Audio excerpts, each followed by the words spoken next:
Fleur Akembo, candidate malheureuse au scrutin législatif du 6 mars 2021 a dans une déclaration salué le plébiscite d'Adama Bictogo, à la tête de l'Assemblée nationale.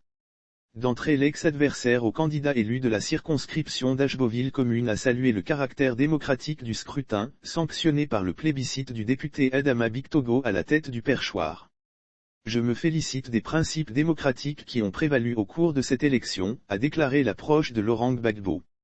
Fleur Akembo, connue pour ses virulentes critiques à l'encontre de l'honorable Bictogo, a par ailleurs félicité le nouveau président élu de l'Assemblée nationale, pour son élection qui, avec le coup de pouce de l'opposition, a tout d'un plébiscite. Il aura été élu au vu et au su de tous, au terme d'une élection déroulée dans la transparence totale, sans qu'aucun acte de fraude ni de violence ne soit relevé, a-t-elle reconnu.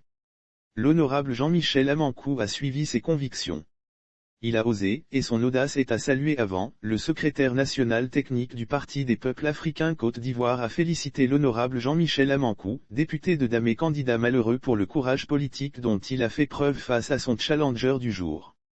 L'honorable Jean-Michel Amankou a suivi ses convictions. Il a osé, et son audace est à saluer. Car l'absence de contradiction en politique crée un unanimisme qui sonne faux et suspect en démocratie.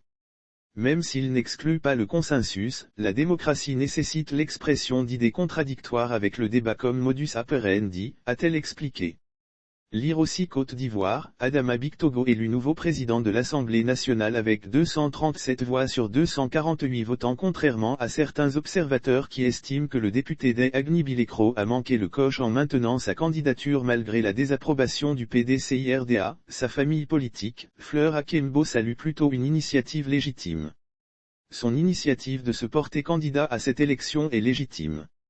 En tant que citoyen d'abord et élu de la nation ensuite. L'hémicycle doit véritablement être le temple de la démocratie vivante dans notre pays, donc le baromètre de sa vie politique, a-t-elle fait savoir. Le député Adama Bictogo, candidat de la majorité présidentielle, faut-il le rappeler, a été déclaré élu avec 237 voix sur un total de 248 suffrages exprimés, soit 97,53% à l'issue du scrutin contre 0,6 voix soit 2,47% pour son adversaire Jean-Michel Amankou.